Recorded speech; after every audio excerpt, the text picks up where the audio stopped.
Que toute la gloire, l'honneur et la louange te soient rendues, notre Dieu. À toi le règne, à toi la magnificence, à toi toute l'honneur. Tu es digne de gloire, tu es digne d'être adoré, tu es digne d'être célébré. Ce matin, nous te rendons l'honneur, la louange et la gloire. Merci de ce que tu es présent parmi nous, par ton esprit. Et nous voulons te bénir et te célébrer dans le nom de Jésus-Christ. Est-ce qu'on peut acclamer le Seigneur des Seigneurs, le Roi des Rois? On peut faire mieux pour le Seigneur Jésus-Christ.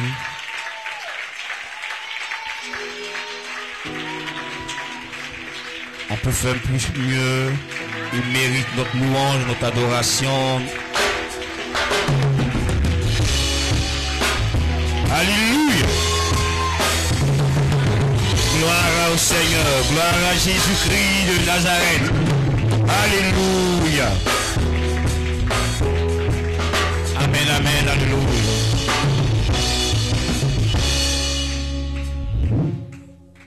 Veuillez vous asseoir.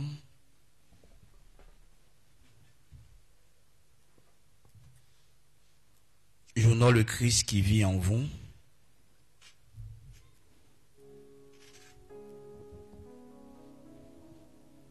Avant de passer à la prédication,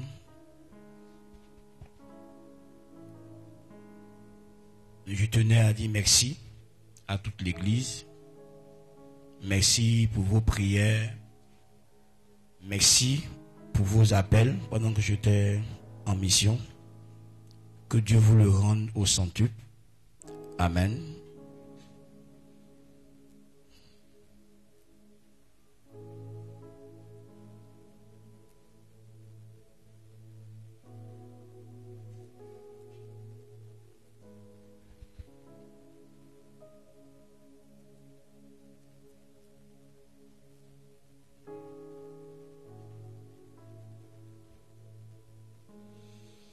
Ce matin, je voudrais nous inviter à une réflexion.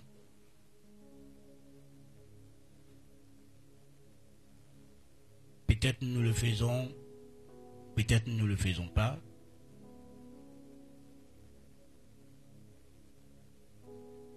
Mais ma réflexion est au sujet de comment je bâtis ma vie. Comment je bâtis ma vie, comment je bâtis ma famille, comment je bâtis mes relations, comment je bâtis toutes choses dans ma vie. Sur quoi je m'appuie pour bâtir? Quelles sont les choses que j'utilise pour bâtir? Il ne suffit pas de vivre pour vivre, il faut bien vivre. Surtout nous, les chrétiens, nous sommes censés être plus conscients que la vie est établie dans un plan. Dans le plan divin. Nous ne sommes pas les créateurs de la vie, nous ne sommes pas les maîtres de la vie, mais nous connaissons le maître de la vie, celui qui a créé la vie.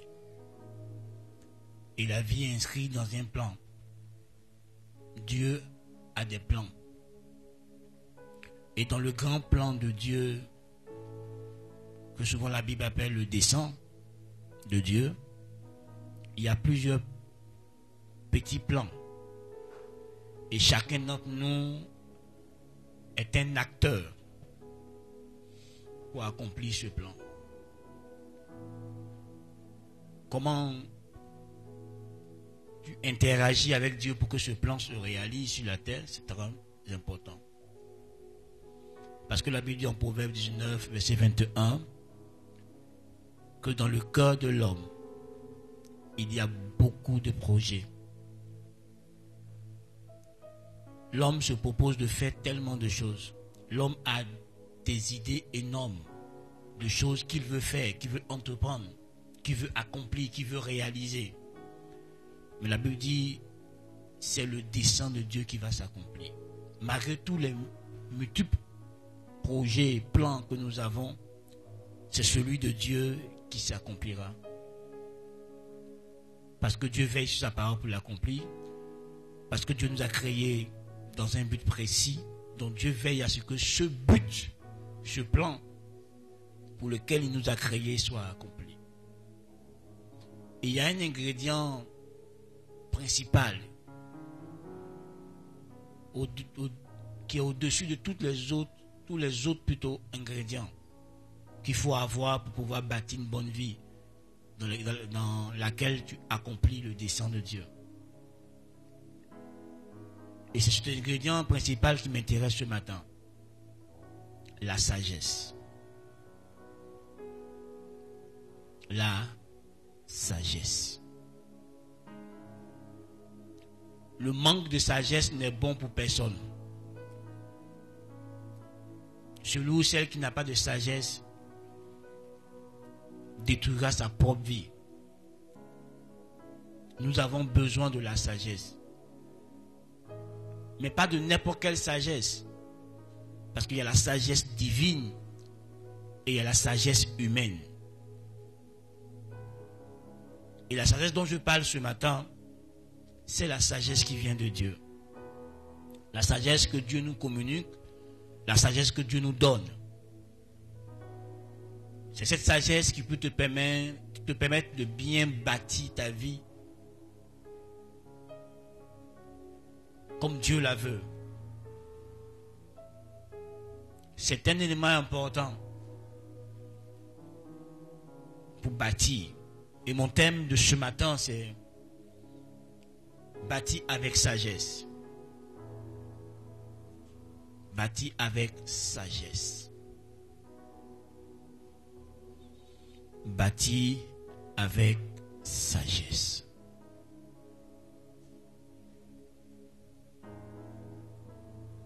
Bâtis avec sagesse, construis ta vie, édifie avec sagesse.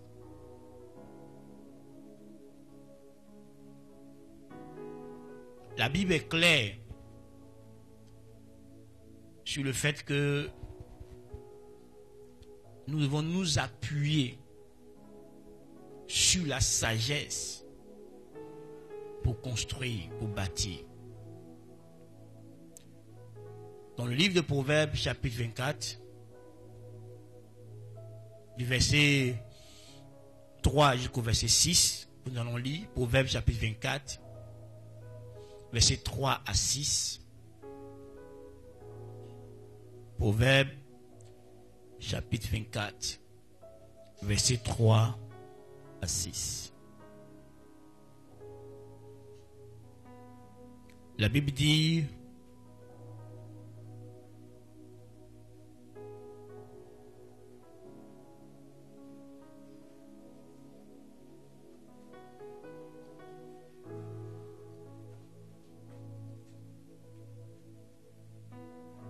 merci, veuillez vous asseoir.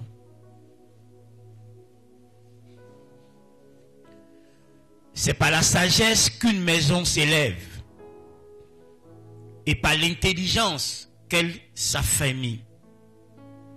C'est par la science que les chambres sont remplies et donc que les chambres se remplissent de tous les biens précieux et agréables.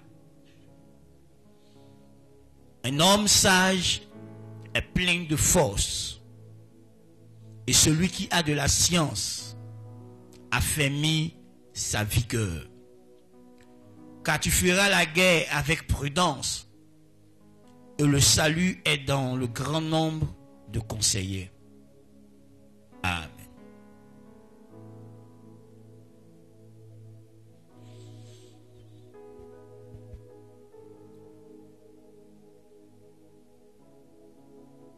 Les premiers propos de Salomon, quand il écrit ce chapitre 24 du livre de Proverbes, il commencera par exhorter, par donner même, si tu veux, un ordre de la part de Dieu. L'ordre est de ne pas envier.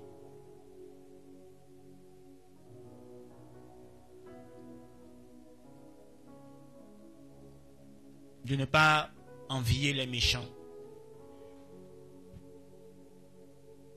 de ne pas désirer être avec des méchants. Même s'ils ont un semblant de prospérité, on ne doit pas les envier. Parce que les méchants passent leur temps à méditer sur comment faire du mal, sur comment ruiner des vies. Les méchants bâtissent leur vie en détruisant d'autres vies. Les méchants bâtissent leur vie en faisant du mal à leurs prochains, en ruinant la vie des autres. Une fille, par exemple, qui est maîtresse ou soit avec le mari d'autrui, et puis elle arrive à peut-être construire des maisons, faire des choses, tu peux l'envier, mais la fin, c'est une ruine. Une personne qui fait des sacrifices humains, qui boit du sang, pour pouvoir avoir une position sociale élevée, pour pouvoir avoir de la fortune, être riche financièrement et matériellement, il y a des revers, il y a des retombées douloureux, même catastrophiques pour ça. Pour un temps, il va être peut-être heureux. Mais pour avoir eu la grâce d'aider des personnes qui avaient mal bâti leur vie sur des pouvoirs occultes, des pouvoirs démoniaques, sur du sacrifice humain et autres.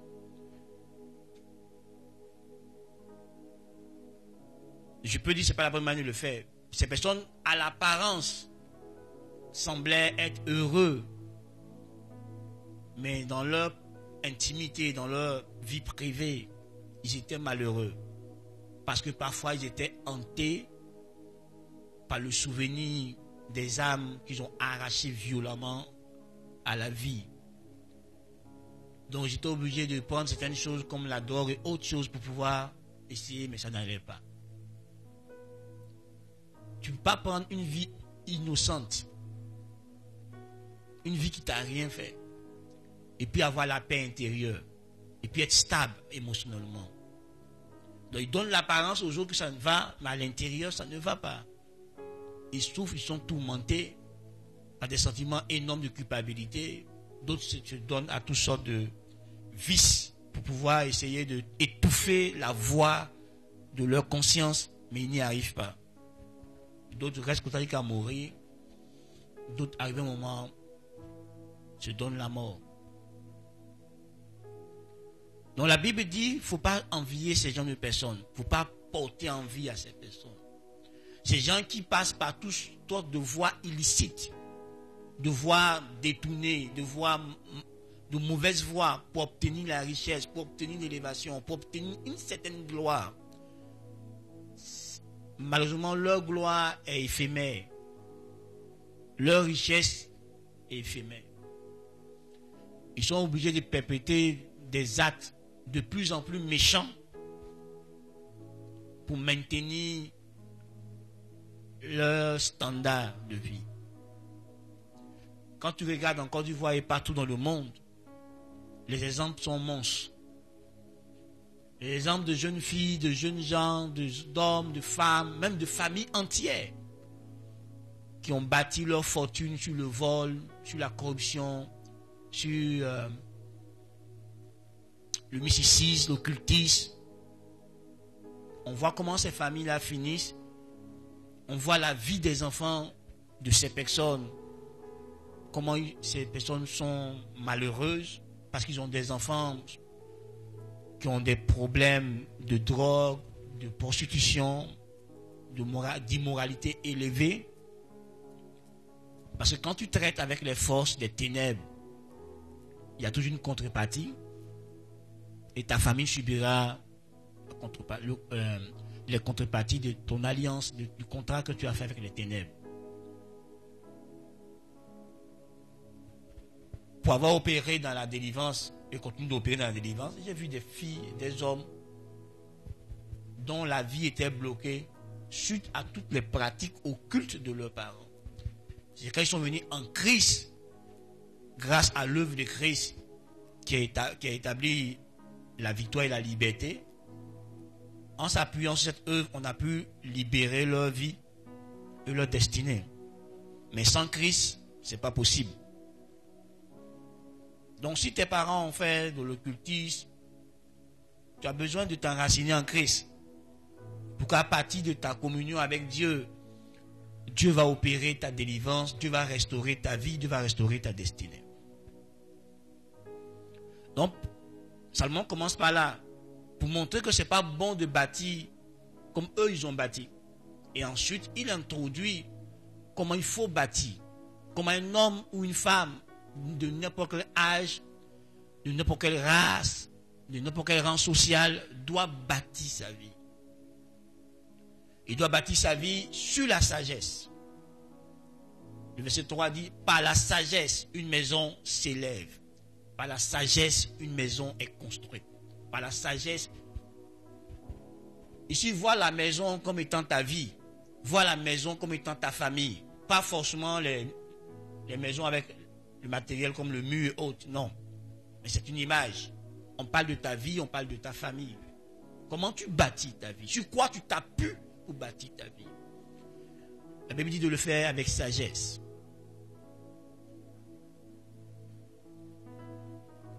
Que la sagesse, l'intelligence permettra la solidité, la stabilité de ta vie, de ta famille, de tes affaires, de ton entreprise, de tes relations.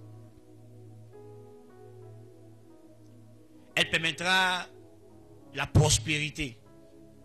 Elle pourra te permettre d'acquérir toutes sortes de biens précieux, de biens agréables. Parce que la somme de l'intelligence et de la connaissance produit la sagesse. Que ce soit le mot grec ou le mot hébreu remplacé par sagesse dans la Bible, les deux donnent la même idée. Que la sagesse c'est l'intelligence, la sagesse c'est le discernement, la sagesse c'est le savoir, etc., etc. Donc c'est par la sagesse qu'on bâtit sa vie. C'est par la sagesse qu'on affermit sa vie. Qu'on peut avoir une véritable stabilité. C'est par la sagesse qu'on peut avoir une vraie richesse. Une richesse honnête. Une richesse pure. Et une richesse à tous les niveaux. Que ce soit sur le plan moral, sur le plan spirituel, émotionnel, financier, matériel, même relationnel. La sagesse t'aidera à choisir très bien les compagnons de route que tu veux avoir dans la vie. La sagesse t'aidera à choisir la bonne épouse, le bon mari. La sagesse t'aidera à choisir les bons partenaires d'affaires. La sagesse t'aidera à choisir les bonnes relations en amitié. Parce que la Bible nous met en garde contre le fait que les mauvaises compagnies détruisent les bonnes mœurs. Donc on ne marche pas avec tout le monde. La Bible dit que si tu fréquentes un homme sage, tu deviendras sage. Le contraire, si tu fréquentes un homme insensé, il peut te détruire. Donc il y a comment on choisit ses amis. Et c'est la sagesse qui doit nous inspirer, nous motiver. Et la Bible dit qu'un homme sage est plein de force. Il est plein de vigueur. Il est plein d'intelligence. Il est plein de ressources. La sagesse, tu feras de toi un homme plein de ressources, plein de force. Un homme qui ne gaspille pas son énergie. Vous savez, dans la vie, nous avons des énergies. Même si ce thème-là, quand on le dit, les gens pensent que c'est le mysticisme. Non. Dieu a mis en nous des énergies. Il y a l'électricité en toi. Il y a le vent en toi. Ce sont des énergies. Tu as des énergies en toi. Mais comment tu les utilises? C'est le problème. Souvent, tu vois des gens qui ont juste 40 ans et puis sont déjà fatigués. Ils n'ont plus de force. Ils sont épuisés.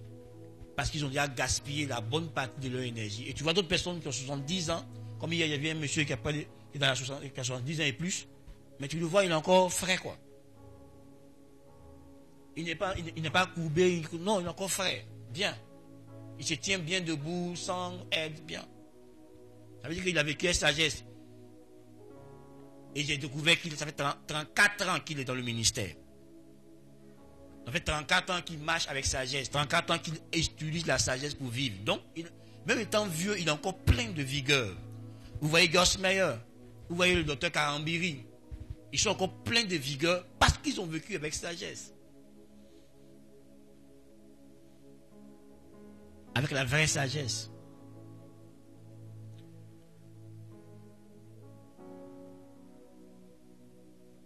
Et quand tu fais la guerre, sans sagesse, tu ne la remportes pas. Elle te détruit. Mais quand tu fais la guerre sagesse, tu t'en sors. Même le combat spirituel, quand tu ne le fais pas avec sagesse, l'ennemi prend le dessus sur toi.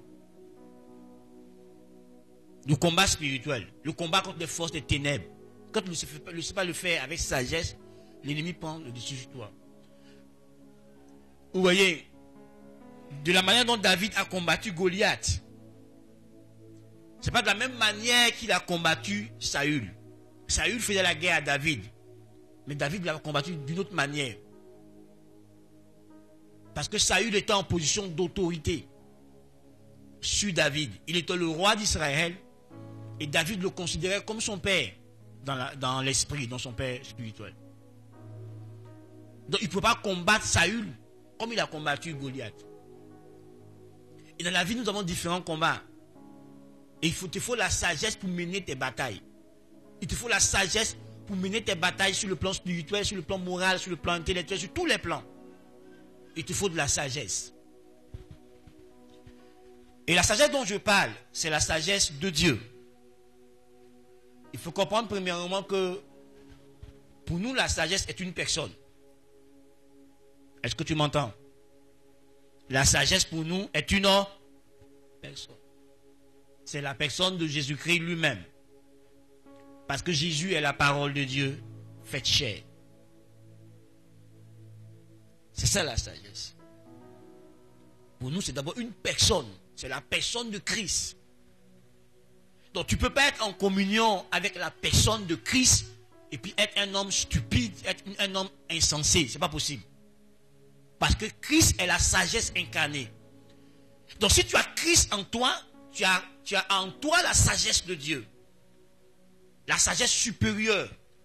La sagesse qui est au-dessus de toute sagesse. Tu ne peux pas avoir cette sagesse et puis agir de façon stupide. Tu peux avoir cette sagesse et puis passer ton temps à prendre de mauvaises décisions dans la vie. Si tu le fais, ça veut dire que tu ne consultes pas régulièrement cette sagesse que tu portes en toi. Tu n'es pas en parfaite harmonie avec lui. Tu ne peux pas être avec Christ, communier avec Christ, avoir une intimité avec Christ et ne pas devenir un homme, une femme sage. Donc la sagesse, c'est d'abord la personne de Jésus. Et nous l'avons reçu, nous tous. Il vit en nous. Maintenant, comment nous collaborons avec cette sagesse pour bâtir notre vie, pour construire notre vie?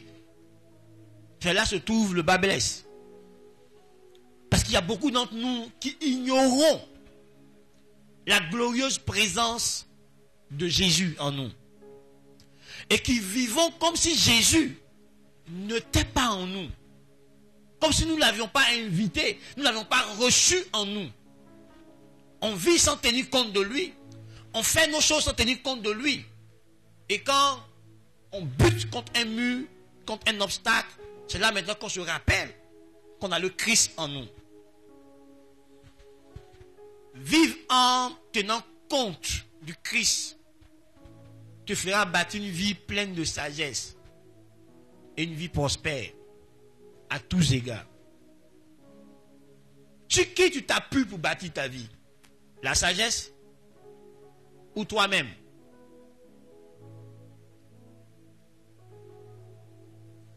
En Proverbe chapitre 3,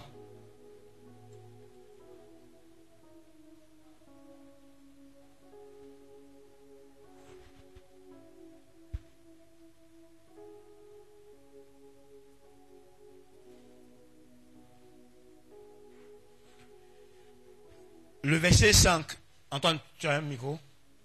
Proverbe chapitre 3, verset 5 à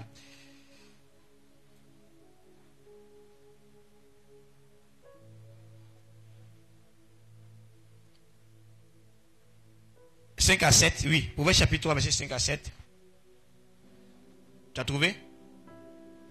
Vas-y. Proverbe chapitre 3, les versets 5 à 7. Nous lisons. Confie-toi en l'Éternel de tout ton cœur et ne t'appuie pas sur ta sagesse. Reconnais-le dans toutes tes voies et il aplanira tes sentiers. Ne sois point sage à tes propres yeux, crains l'Éternel et détourne-toi du mal. Merci. Amen.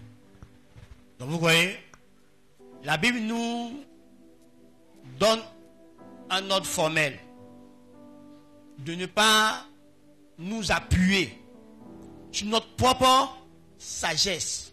Il ne faut pas penser que tu es trop intelligent plus que celui qui t'a donné l'intelligence.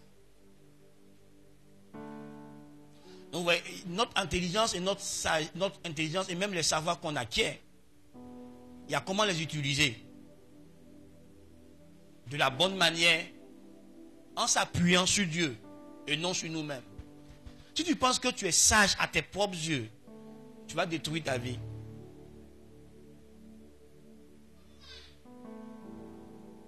Et la Bible dit, il faut te confier en Dieu. La Bible dit, il faut t'appuyer sur Dieu. Et non sur toi-même, non sur ta propre sagesse. Confie-toi en l'Éternel de tout ton cœur, ne t'appuie pas ta sagesse. Reconnais-le dans toutes tes voies, dans tous les chemins que tu veux emprunter. Reconnais Dieu. Il faut reconnaître que ce chemin-là, c'est Dieu qui te l'indique. Pour ça, il faut aller d'abord consulter Dieu. Avant d'emprunter tout chemin, toute voie, il faut aller vers Dieu d'abord. Pour que je te dise si cette voie elle est bonne ou mauvaise. Il ne faut pas juste l'emprunter parce que toi tu t'es assis, tu as analysé, tu as jugé et tu juges que c'est bon, donc tu te lèves pour aller faire sans consulter Dieu.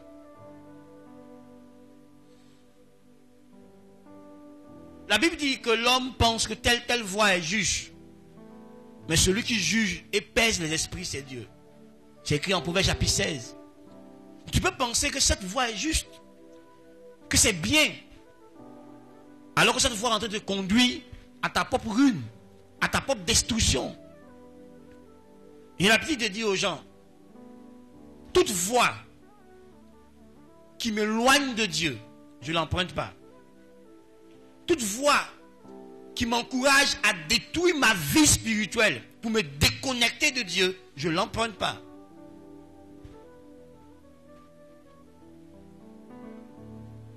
Donc, toute voie n'est pas bonne. Mais nous, notre jugement humain, parfois nous trompe, nous égare et nous fait croire que c'est la bonne décision à prendre. Et on ne va pas vers Dieu et on prend la décision. Et c'est après on se rend compte, oh, j'aurais dû consulter Dieu. Mais pourquoi tu n'as pas commencé par consulter Dieu? Parce que tu t'es appuyé sur ta propre sagesse. Ouais, certains d'entre nous, on a dit, j'accepte Jésus comme mon Seigneur, comme mon Sauveur. Mais la partie de Seigneur, on ne lui donne pas ça. Hein. Le Seigneur, c'est le maître. Et nous, on décide, on vit sans son avis de Seigneur. On ne consulte pas le maître. On prend nos décisions, on réagit comme on veut, sans que le maître a son mot à dire. Quand tu fais comme ça, tu n'es pas de bâtir sagesse. Si tu prends tes décisions, tu vis sans tenir compte de Jésus, sans tenir compte des paroles de Jésus, sans tenir compte des enseignements de Jésus, tu n'es pas en train de vivre avec sagesse. La sagesse, c'est la parole de Dieu. La sagesse, c'est la parole de Dieu pratiquée. Vous vous souvenez, dans Matthieu chapitre 7, vers la fin, Jésus dit que... Attends, il faut prendre Matthieu chapitre 7. Vous voyez verset 23, 24 ou 21, 22 là-bas. Ça commence par la maison bâtie sur le sable, ceci, cela.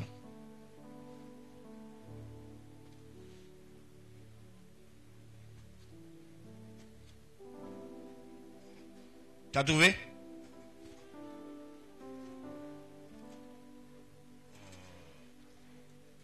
Chapitre 7. Matthieu chapitre 7. Je lis à partir du verset 24. Je viens. D'accord. Voilà, lis à partir du verset. Oui, c'est ça, 24. Il dit, c'est pourquoi quiconque entend ces paroles que je dis et les met en pratique sera semblable à un homme prudent qui a bâti sa maison sur le roc. Dans d'autres versions, on dit un homme sage. Verset 25. La pluie est tombée, les torrents sont venus, les vents ont soufflé et se sont jetés contre cette maison. Elle n'est point tombée parce qu'elle était fondée sur le roc. Mais quiconque entend ces paroles que je dis et ne les met pas en pratique sera semblable à un homme insensé qui a bâti sa maison sur le sable. La pluie est tombée, les torrents sont venus, les vents ont soufflé et ont battu cette maison. Elle est tombée et sa ruine a été grande. Merci. Amen. Donc, vous voyez, Jésus dit que l'homme sage, c'est qui? C'est celui qui prend la peine d'écouter et de mettre en pratique la parole de Dieu. Quand tu étudies le mot obéissance dans les textes originaux, l'obéissance parle de l'écoute attentive. Dans certaines versions, surtout la version Semeur, où on dit Israël, si tu obéis, Semeur, mais si tu écoutes attentivement Dieu. On ne peut pas obéir à Dieu si on ne lui a pas prêté une oreille attentive. Si on n'a pas écouté soigneusement ce que Dieu nous disait. Alors, quand on parle d'écouter soigneusement, c'est-à-dire que notre être intérieur doit être discipliné à tendre l'esprit vers Dieu et saisir ce que Dieu nous dit, comprendre ce que Dieu nous dit et pour que ça puisse nous pousser à l'action. Donc, avant d'arriver au niveau de l'action, il y a d'abord la compréhension de la parole de Dieu. Tu ne peux pas garder la parole de Dieu que tu n'as pas compris, que tu n'as pas saisi. Et elle ne pourra pas porter du fruit de ta vie, parce que tu ne l'as pas comprise. Quand vous voyez des gens qui se battent pour que le diable ne prenne pas la parole de Dieu en eux, pour que la vie ne leur arrache pas la parole de Dieu, c'est à cause du fait qu'ils ont compris la parole de Dieu, qu'ils gardent jalousement. Pourquoi tu peux désobéir à Dieu? Parce que tu n'as pas compris. Quand Dieu dit ne fais pas ci, et puis tu le fais, parce que tu n'as pas compris. Si tu l'as compris, tu ne le feras pas. Si Adam et Ève avaient compris que la mort dont Dieu parle, ce n'est pas d'abord la mort physique, mais c'est la mort spirituelle, la séparation d'avec Dieu, je suis sûr qu'ils n'allaient jamais prendre ce fruit. La plupart d'entre eux, ils ont vécu plus de 900 ans après avoir pris le fruit défendu. Mais ils étaient séparés de Dieu. Ils ne jouissaient plus de la communion, de l'intimité avec Dieu. Il y a tellement de choses que Dieu nous dit et qu'on ne comprend pas et puis on agit. Frère, la vraie sagesse, c'est écouter la parole de Dieu et la mettre en pratique. Voici la sagesse avec laquelle on doit bâtir. Et tu vois, Jésus compare deux maisons. Une maison qui a été bâtie en s'appuyant sur la sagesse divine. Et puis une autre maison qui a été bâtie en ignorant la sagesse divine. Lors des difficultés de la vie, lors des épreuves, lors des soucis, il y a une maison qui a résisté et une autre maison qui s'est écoulée. Comme j'ai dit dimanche passé, l'épreuve fait partie de la vie. Les difficultés font partie de la vie. Tout au long de ta vie, dans la traversée de ta vie, tu connaîtras des épreuves, tu connaîtras des difficultés. Parce qu'un homme ne s'élève pas sans épreuve. Un homme ne s'élève pas sans difficulté. Les personnes les plus formées sont les gens qui ont passé par des épreuves terribles de la vie.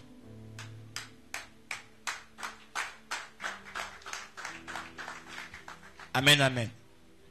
Donc si vous ne voulez pas t'éprouver, il y a des niveaux que vous ne voulez pas atteindre, quoi. Même à l'école, même quand on va à l'école, on va aller dans sa classe, en fin d'année, il y a composition ou il y a examen. On va t'éprouver, on va voir si tu as acquis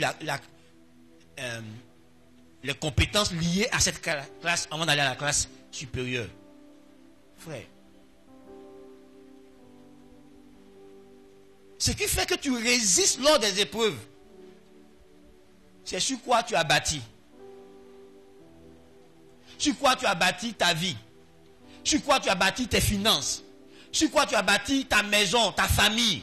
Est-ce qu'il fera que lors des épreuves, vous allez résister et vous en sortir.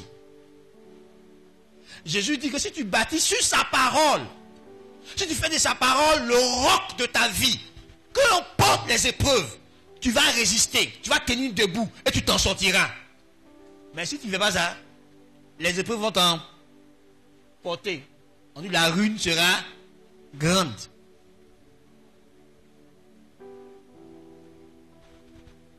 Je connais une famille dont me rend le témoignage. À chaque fois qu'il n'y a pas l'argent, dès qu'il y a des difficultés financières, la femme devient désagréable dans la maison. Elle menace son mari. Elle devient désagréable. Quand il y a l'argent, elle est une femme aimante. Mais quand il n'y a pas l'argent, le monsieur a peur d'entrer chez lui à la maison. Dans sa propre maison, il a peur d'aller là-bas. Quand il y a épreuve financière, elle change de comportement. Parce qu'ils n'ont pas bâti leur vie sur la sagesse. Parce que la parole de Dieu nous montre comment nous conduire en chaque saison.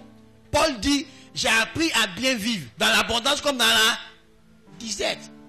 Il a appris. Il y a comment on se comporte quand tout va bien, et bien comment on se comporte quand tout va mal.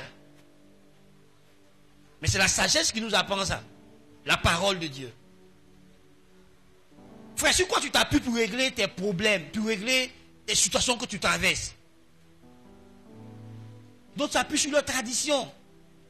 Chez nous, les bêtés, on dit que, chez nous, les gougous, on dit que, chez nous, les gagous, on dit que.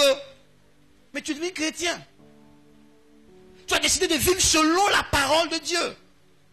Tu es devenu disciple de Jésus. Et les vrais disciples de Jésus, c'est ceux qui demeurent dans ces enseignements, comme le dit la parole de Dieu.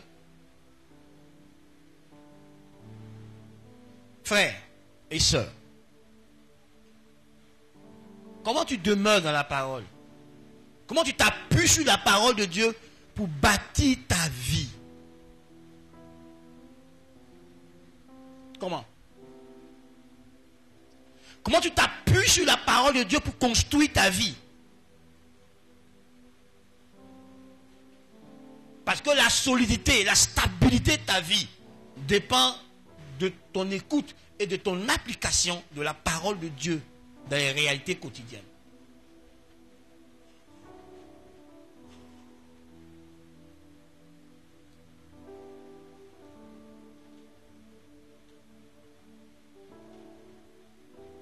Si tu ignores la parole, tu cours à ta pète. Vous vous souvenez, la Bible dit, mon peuple périt par manque de connaissance. Si tu ne cherches pas à connaître la parole de Dieu et à la mettre en pratique, tu vas te détruire. Toi-même, tu vas te détruire. Proverbe dit aux femmes, Proverbe 14, 1 dit aux femmes, mais on peut l'appliquer même aux hommes, que la femme sage bâtit sa maison, mais l'insensé la renverse de ses propres mains.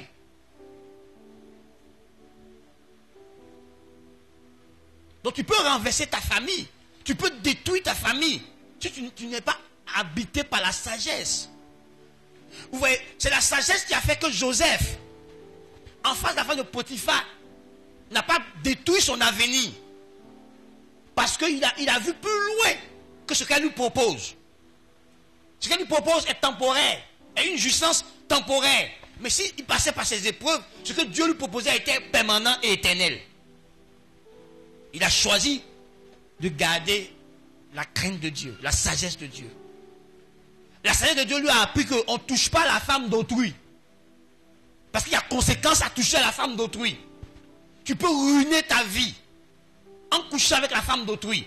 Tu peux ruiner ta vie, ruiner ta destinée, ruiner ton dessein en commettant l'adultère. La Bible dit que celui qui commet l'adultère, il met du feu dans son sein. Et personne ne peut mettre le feu dans son sein sans être brûlé.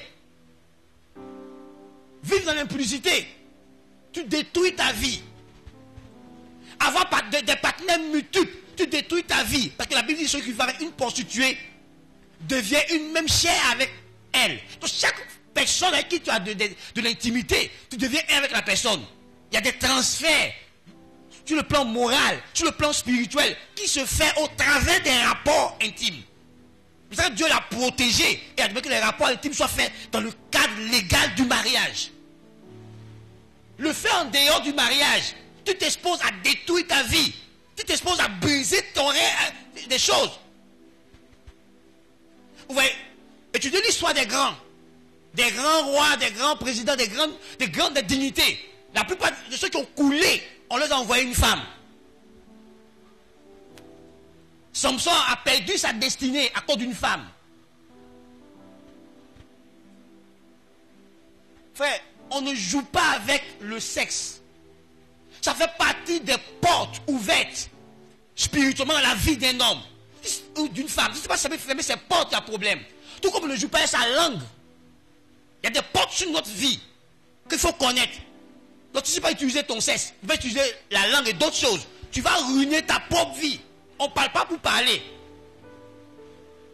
Parce qu'au bout de ta langue, il y a la vie. Au bout de ta langue, il y a la mort. Et celui qui sait utiliser sa langue va vivre. Celui qui ne sait pas l'utiliser va mourir. Donc on ne parle pas pour parler. On ne dit pas n'importe quoi sur ses enfants, n'importe quoi sur soi-même. Il faut mesurer tes paroles. Parce que la parole est esprit et vie. La parole, quand tu te libères, est esprit et vie. Elle prendra forme. Et ceux qui vivent avec sagesse comprennent ça. Ils font tout pour contrôler leur langue. Ils font tout pour contrôler certains aspects de leur vie. Parce qu'ils savent que ce sont des portes à leur vie. Et ils ne permettent pas à n'importe qui d'avoir accès à ça. Frère, quand on parle des pasteurs exagèrent. Mais c'est Dieu qui a créé. C'est pas toi qui a créé le sexe. Hein. C'est Dieu qui a créé le sexe. C'est Dieu qui a créé l'homme tel qu'il est, la femme telle qu'elle est. C'est la pensée de Dieu. La sexualité vient de Dieu. Mais il a mis des normes. Parce que quand elle est mal utilisée, elle peut briser ta destinée. Elle peut te ruiner. Elle peut détruire ta vie. J'ai vu des hommes prospères aller avec des femmes. Et les temps qui ont suivi sont devenus des hommes les plus pauvres, les plus bas. Parce que cette femme transportait quelque chose qu'il ne faut pas transporter. Et il est entré en contact, sa vie est ruinée, sa vie est détruite. Je parle aux jeunes gens. Et je parle à tout le monde. Ne jouez pas avec le sexe. Ça va ruiner ta vie. Ça va ruiner ton avenir. Ça va ruiner des choses. Ça va te voler des choses. Ça va tuer des grâces. Ça va tuer des forces en toi. Ça va éteindre des choses que Dieu a mis pour ta destinée, pour ton épanouissement. Ça va détruire ces choses. Ça va les tuer à l'intérieur. Et tu vas vivre sur la terre. Et tu ne pourras pas briller. Que l'on porte ton jeûne. Que l'on porte tes prières. Tu ne pourras plus monter. Parce que tu as détruit ce qui va t'aider à monter. On ne joue pas avec la vie. Celui qui a bâti la vie, il a bâti avec une sagesse supérieure. Et tu ne peux pas la vivre sans lui. C'est ça que la Bible dit dans le psaume 127. Celui qui bâtit sans l'Éternel, bâtit en vain. Celui qui travaille sans l'Éternel, travaille en vain. Frère, tu vas détruire ta vie. Il y a des choses avec lesquelles on ne joue pas. Et je vais te dire ça. Peu importe la forme de sexualité que tu fais qui est en dehors du mariage, répands-toi. Parce que tu vas détruire ta propre vie. L'ennemi va te voler des choses précieuses. Et tu ne pourras plus jamais monter comme Dieu a prévu. Parce qu'il aura ruiné, il aura tué des choses précieuses en toi.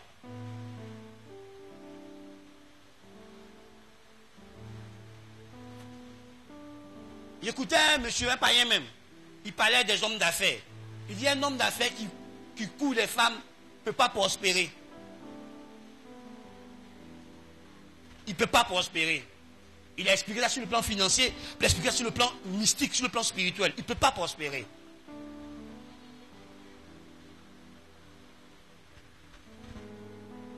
Frère, le monde des ténèbres existe. Ils vont te téléguider une fille qui est loin. Elle est bien loin par leur pouvoir. Tu sois elle, puis ta vie est ruinée, ta vie diminue. Ou un homme qui est loin. Et puis ta vie diminue. Demandez au mystique. Quand il veut faire le transfert au pouvoir, il couche avec les gens, non? Quand tu vois qu'un homme est prêt à donner tout ton argent juste pour avoir un rapport sexuel avec toi. Parce qu'il sait ce qu'il va puiser dans ton étoile, puiser dans ta destinée. Je vous ai déjà dit et je vous enseigne toujours que la vie n'est pas charnelle, elle est spirituelle. L'acte sexuel n'est pas juste charnel, l'acte sexuel est spirituel. Ça fait partie des moyens spirituels que Dieu utilise pour unir un homme et une femme, pour faire un homme et une femme un couple. Ça fait partie des moyens que Dieu utilise pour créer l'harmonie, pour créer l'unité du couple, la sexualité. C'est pour ça qu'on ne la pratique pas en dehors du mariage. Tu vas inviter une autre personne dans ton mariage. Tu fais ça. L'ignorance, ça tue. Tu vois, l'argent, en tant que la matière, est fait pour te rendre riche. Pas riche financièrement seulement, mais pour que tu acquières la vraie richesse de Dieu. Donc tu prends l'argent en tant que matière, tu donnes à Dieu, et puis Dieu te communique, lui, ses richesses. Parce que Paul exprime en disant, si nous, on a semé en vous les choses spirituelles, est-ce qu'une grosse affaire si on moissonne ce qui est matériel? Dieu ne détient pas de bénédictions matérielles. Dieu est esprit. Il détient des bénédictions spirituelles. Mais on prend le matériel, on honore Dieu et Dieu nous donne des bénédictions qu'on ne peut pas voler. Parce que la vraie richesse ne se bâtit pas. La vraie richesse se reçoit. La vraie richesse, ce n'est pas l'argent. La vraie richesse, ce n'est pas le matériel. La vraie richesse, c'est la vie de Dieu. La vraie richesse, c'est la paix. On n'achète pas la paix, on reçoit la paix. On n'achète pas la joie, on reçoit la joie. On n'achète pas la sagesse, on reçoit la sagesse. On reçoit l'amour, on reçoit la liberté. Ça ne s'achète pas. Et c'est ça la vraie richesse. Tu as déjà vu quelqu'un payer pour devenir homme? Tu as déjà vu quelqu'un payer pour devenir bon? C'est Dieu qui communique la vraie richesse. On ne paye pas pour l'onction. C'est Dieu qui nous donne l'onction. Vous voyez, Jacob, il a tout perdu. Quand il allait chez son oncle là-bas, en route, on lui a tout volé. Tout ce qui lui est resté, c'était la bouteille, le symbole de l'onction, l'huile d'olive. Mais quand il est allé, puis il est revenu là, il est venu prospère ou il est venu pauvre. Hein, financièrement, matériellement, il était prospère, non? Mais pourquoi? Parce que la prospérité était déjà en lui. Il avait l'onction, il avait Christ. Joseph va en Égypte, esclave, pauvre, il n'a rien. Mais son maître s'en rend compte que Joseph a une richesse que lui-même le maître n'a pas. Parce que Joseph avait Dieu et tout ce qu'il faisait prospérait. Il a fini comment? Il a fini au sommet.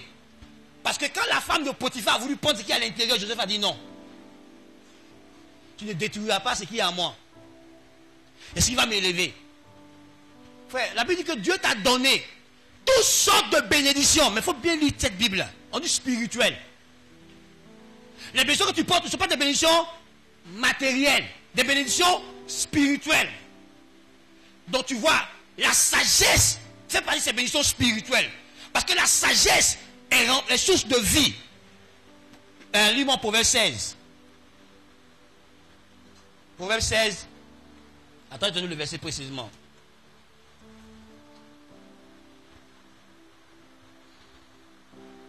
Lis Proverbe 16, verset 22.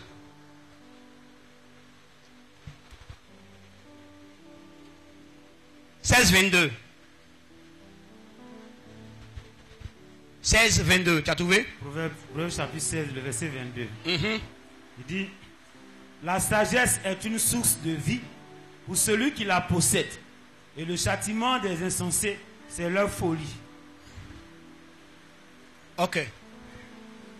La sagesse est quoi? Est une source de vie. Une source de vie.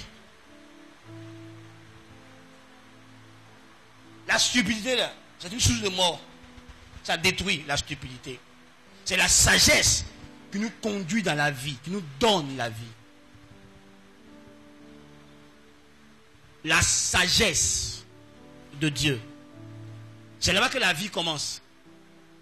Et nous devons la rechercher ardemment. Lis Proverbe 16. Verset 16. Le verset 16.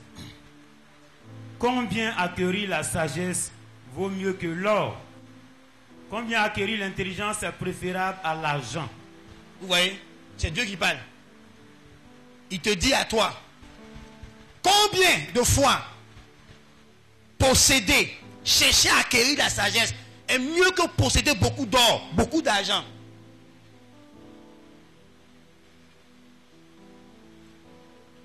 Parce qu'il te faut de l'intelligence et de la sagesse pour gérer l'argent que tu as. Sinon, tu ne vas pas comprendre, tu peux pas comprendre que des gens étaient millionnaires, milliardaires, puis deviennent pauvres. Pourquoi? Parce qu'ils ont manqué de sagesse dans la gestion des ressources que Dieu a mis entre leurs mains. Donc, vaut mieux avoir la sagesse. Si tu dois chercher quelque chose ardemment, de jour comme de nuit, cherche la sagesse de Dieu. Parce que si tu possèdes la sagesse de Dieu, tu sauras comment faire pour avoir l'argent, mais tu sauras comment faire pour garder cet argent. Si tu as la sagesse de Dieu. Si tu as la connaissance de Dieu. Si tu as l'intelligence de Dieu, le discernement de Dieu. Si tu as la réflexion. Le verset 20, lis le verset 20. Proverbe 16.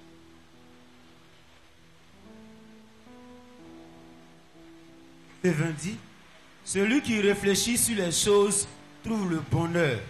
Et celui qui se confie en l'Éternel est heureux. Celui qui réfléchit sur quoi? Sur les choses. Donc qu'est-ce qui fait que tu vas avoir le bonheur? Qu'est-ce qui fait que tu vas avoir le bonheur? La réflexion. La réflexion, c'est la sagesse. Donc pourquoi beaucoup d'hommes n'ont pas le bonheur? Parce qu'ils n'ont pas la sagesse.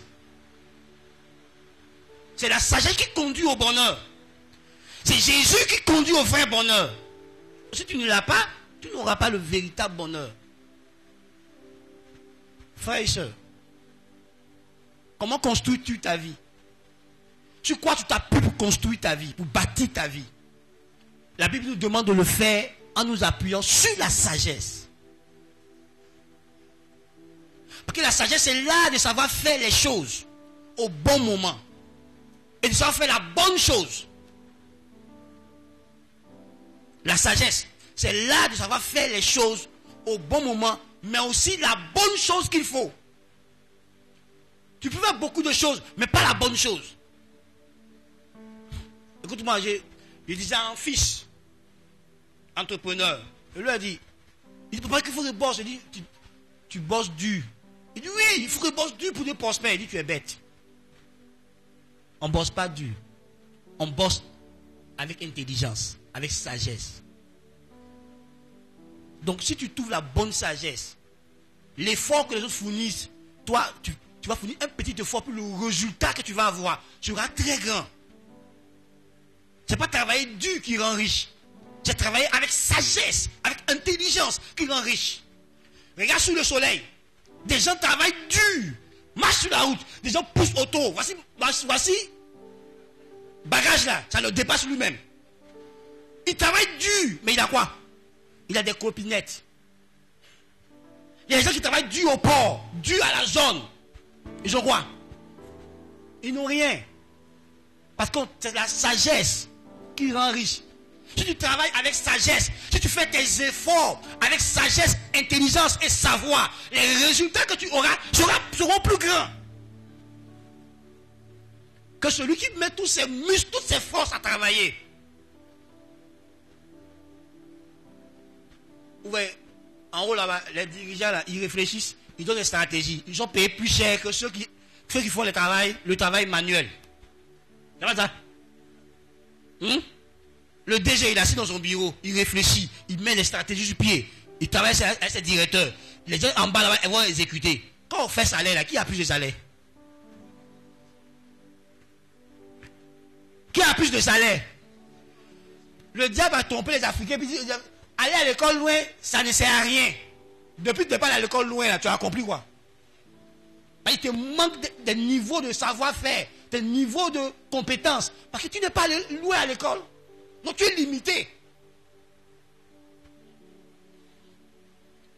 Ouais, quand un ingénieur vient, agronome, il sait ce qu'il doit faire pour avoir un bon résultat. Entre nos parents, pioche, d'abat, machette, et puis il souffle. L'ingénieur il a arrêté, il dit, on prend pas les machines, on fait ça. Une machine travaille, sans effort physique. Mais les résultats qu'ils ont, ils peuvent faire un champ de 200 hectares, un champ de 300 hectares. Est-ce que quelqu'un qui a marché peut faire un champ de 300 hectares? Et bien, et on n'est pas en train de réfléchir pour améliorer notre agriculture. On est encore toujours à les trucs manuels. Et on veut devenir puissant. Frère.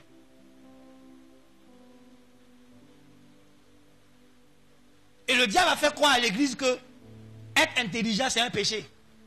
Les chrétiens, il faut qu'ils soient stupides. Alors qu'ils représentent le Dieu qui est sage. Comment on ne peut pas raisonner logiquement avec la parole de Dieu? Depuis que tu as vu que si tu te lances dans un projet que tu n'as pas étudié, que tu n'as pas construit, ça va réussir. Qui t'a dit ça? Dieu lui-même dit, si tu veux construire une maison, assieds-toi. Calcule les dépenses avant de commencer. Pour voir si tu peux arriver jusqu'au bout. C'est Dieu lui-même qui dit ça, Jésus. Nous, on fait des projets sans réfléchir, sans analyser, sans établir des visions, des buts précis pour nos projets. On se lance dedans. Tu vas échouer. Le commerce que tu fais là, quel est le but? L'activité où tu as investi ton argent, quel est le but que tu veux atteindre? On n'investit pas par hasard dans le billard. On investit avec un but précis dans la tête. Tu ne vas pas prospérer. On ne prospère pas par hasard, mes amis. Et les chrétiens ont peur de réfléchir. Ils sont allergiques à réfléchir. Tu vois, Proverbe dit, si tu réfléchis, tu trouveras le bonheur. Comme la communication entre ton mari et toi, ça ne va pas. Mais assieds-toi et puis réfléchis. Qu'est-ce qui fait que mon mari et moi, on n'arrive pas à communiquer? On n'arrive pas à s'entendre. Si vous vous asseyez, que vous réfléchissez, vous allez trouver les obstacles de votre communication, vous allez trouver les moyens pour les régler, et vous allez voir que votre communication deviendra fluide.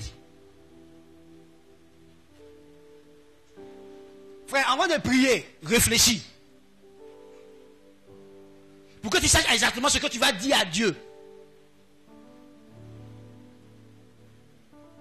Je priais, je suis de préparer le séminaire. Et puis Dieu m'a dit, est-ce que tu sais, fils, que la plupart des hommes ne savent pas réellement leurs besoins. Donc même quand ils viennent devant moi, ils ne savent pas ce dont ils ont vraiment besoin. Or j'ai dit qu'ils doivent me faire connaître leurs besoins pour que moi ils répondent. Mais eux ne connaissent pas leurs besoins, ils vont dire quoi? Frère, quel est ton vrai besoin? La femme là, qui allait au bord de l'eau, son besoin n'était pas l'eau. Son besoin était l'eau de vie, Christ. Quel est ton besoin? Ton besoin n'est pas l'argent, peut-être. Mais toi tu penses que c'est l'argent. Quel est ton vrai besoin? Est-ce que tu connais ton réel besoin? On aura un séminaire dessus.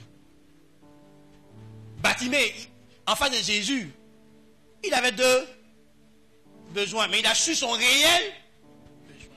Il a besoin d'argent, mais il a besoin de recouvrer la vue. Et il s'est rendu compte que depuis là, on lui donne l'argent. Mais l'argent ne le fait pas évoluer. Il est toujours dans la même position et on l'injure toujours. Donc quand il a compris que si ses yeux s'ouvrent, il peut lui-même aller chercher contre l'argent. Il peut lui-même aller travailler. C'est parce qu'il est handicapé par l'œil qu'il est obligé de s'asseoir pour devenir mendiant. Donc son vrai besoin était la guérison. Il a dit à Jésus, oh, guéris-moi.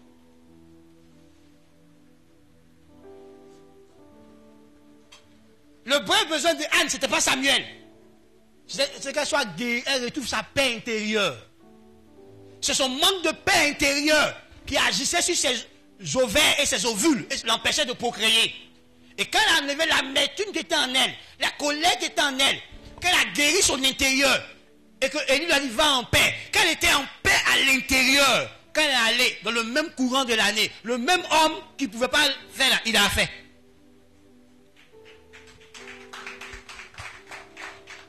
Donc il faut connaître ton vrai besoin.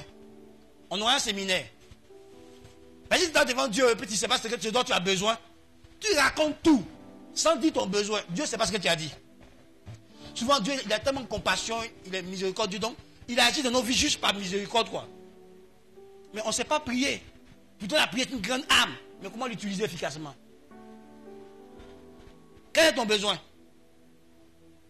Et la sagesse, elle te permet de discerner ton besoin.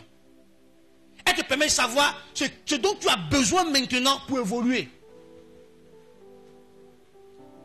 Écoute-moi. Je rêve partir en Europe faire les tournées européennes. Et même américaines. J'ai même des opportunités en ce moment pour partir, mais je ne les utilise pas. Parce que ce n'est pas encore le temps. Il y a un travail que je suis fait en Côte d'Ivoire, il faut que ce soit bien stabilisé pour qu'il bouge. Maintenant, je sais que pour aller en Europe, il me faut avoir un compte bancaire où il y a des mouvements réguliers. Il me faut certains montants pour certains pays pour que j'aie le visa. Il me faut certaines choses. Donc moi, je prépare toutes ces choses. Je ne vais pas passer par mensonge. Le papier de l'église me donne plein droit de voyager. Je suis le président de l'église. Mais si on me demande, monsieur, tu es pasteur, prouve-nous. Il n'y a pas gratté ma tête. Il ferait sortir une série de diplômes théologie à un haut niveau. Donc, tu ne peux pas dire qu'il est inventé pastoral là. Je pourrais te prouver que mon église existe. Je peux te donner le nom de n'importe quel de mes pasteurs, tu vas vérifier que j'ai des pasteurs en grand nombre. Donc je bâtis mes voyages. Et j'attends le temps. Donc j'irai à l'ambassade pour déposer mes papiers sans passer par Micmac. Donc on dit relevé bancaire, je vais aller tirer mon relevé bancaire. Ça va sortir. Ils vont voir que depuis combien d'années, moi j'ai un compte bancaire. Je n'ai pas inventé. Ils vont voir, ils pourront vérifier. C'est là, ça existe. J'ai fait plusieurs opérations dessus. Toi, tu te lèves matin, je m'en vais en Italie pour aller passer sur l'eau pour mourir. Alors, tu n'as pas les papiers en ordre. Quand tu as les papiers en ordre, là, tu t'en vas à l'ambassade, tu demandes ton visa, tu pries Dieu, et Dieu donne, tu t'en vas, tu reviens. Il y a des gens qui disent non, je veux me marier. Mais tu n'as jamais approché un homme marié pour demander c'est quoi être marié. Pour qu'il prépare ta mentalité à quitter le célibat, à devenir un homme marié, une femme mariée. C'est quoi être marié? C'est être habité dans la même maison. Si tu dis ça là, tu te trompes. Demande ce que c'est qu'être marié. Il y a plein qui ne sont pas préparés pour être mariés. Maintenant, il est marié, mais il se comporte comme un célibataire. Elle est mariée, mais elle se comporte comme une célibataire. Parce qu'elle n'a rien compris du mariage dans lequel elle s'est engagée. La sagesse te permettra de te préparer dans la vie pour tout. La sagesse te fera voir tes rêves de loin. Et de loin, tu te prépareras. Pourquoi? Parce que la sagesse, c'est aussi la prudence. Or, la prudence, c'est la capacité à voir les choses venir de loin et prendre ses dispositions maintenant. La sagesse te rendra prévoyant. Bien-aimé, es-tu sage?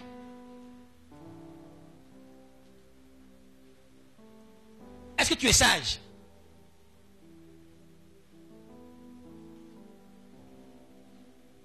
La sagesse financière te poussera à faire des épargnes, à faire des économies dans tout ce qui rentre dans ta main. Parce que tu as des projets, parce que tu as des rêves. Tu te poseras la discipline qu'il faut, les sacrifices qu'il faut. Pour ne plus jamais devant la main te poser encore des sacrifices. Quelle est ta sagesse avec laquelle tu vis? Quand tu as la sagesse et que quelqu'un te met en colère, tu ne réagiras pas en même temps. Tu attendras de digérer la colère. Et puis après, calmement, tu parleras avec la personne. Donc la sagesse nous donne la maîtrise de soi.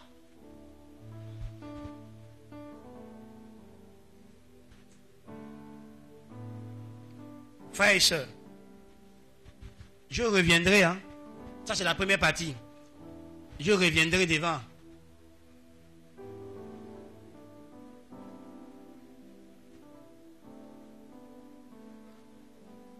Si tu as un verset proverbe, j'ai oublié, mais je trouverai et t'amènerai. On compare un héros, quelqu'un qui a fait des prouesses à un homme sage. On dit que celui qui est sage il est plus grand que l'héros, qu'un homme vaillant.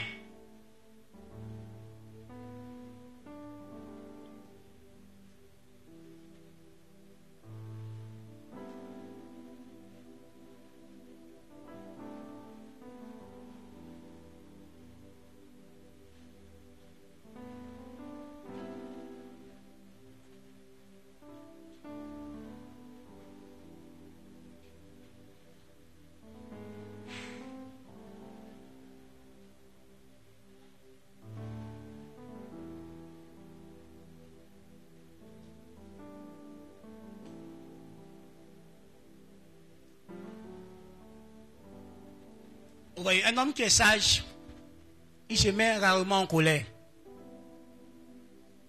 Il se met même pas en colère s'il faut. La colère et la sagesse ne vont pas ensemble. Antoine, il faut lire Proverbe.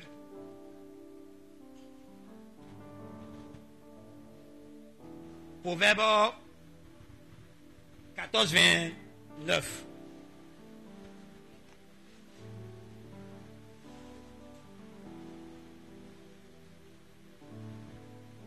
Proverbe chapitre 14, verset 29. Il dit, celui qui est lent à la colère a une grande intelligence, mais celui qui est prompt à s'emporter proclame sa folie. Merci. Amen. Donc vous voyez, la sagesse, celui qui a une grande intelligence, il est lent à la colère. Il n'est pas un fou. Frère, comment tu bâtis ta vie? Avec quelle sagesse tu es en train de bâtir ta vie?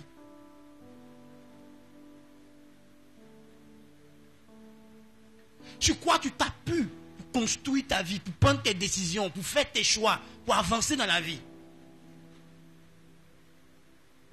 Plus tu utilises la parole de Dieu, elle renouvelle ton intelligence. Donc tu vas commencer à opérer avec l'intelligence de Dieu. Ce qui a élevé Joseph, ce qui a élevé Daniel et Jacob, c'est la sagesse de Dieu. Ils avaient une sagesse supérieure, c'est celle de Dieu qui les a élevés. Un homme sage est un homme de paix. La sagesse de Dieu va avec la paix. La sagesse de Dieu, elle va avec la conciliation.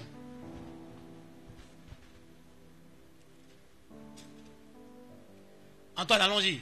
Prends Jacques. Jacques chapitre 3, verset 12 à 18. Jacques chapitre 3, à partir du verset 12. Là, on parlera un peu des caractéristiques de la sagesse céleste. Nous lisons. Un figuier, mes frères, Non, laisse 12, 20, 13. D'accord, verset 13. Lequel d'entre vous est sage et intelligent, qu'il montre ses œuvres par une bonne conduite avec la douceur de la sagesse. Ok. Non, la sagesse, c'est quoi? Elle est douce. La sagesse n'est pas violente, agressive. Elle est douce. Allons-y. 14. Mais si vous avez dans votre cœur un zèle amer et un esprit de dispute, ne vous glorifiez pas et ne mentez pas contre la vérité. Cette sagesse n'est point celle qui vient d'en haut. Arrête-toi là. Donc, zèle, amer, esprit de Oh, allons-y. Dispute. Vient de quelle sagesse? La sagesse du bas. Ce n'est pas la sagesse d'en haut. Donc la sagesse d'en haut n'est pas remplie d'un esprit de querelle, de dispute. Non.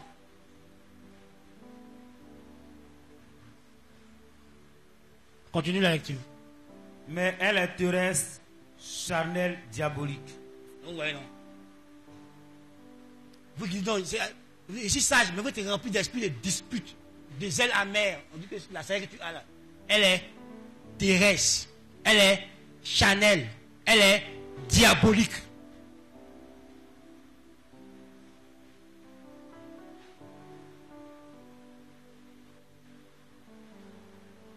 Réfléchissons ensemble.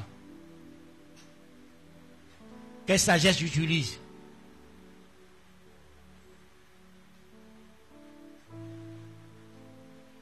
Continue la lecture.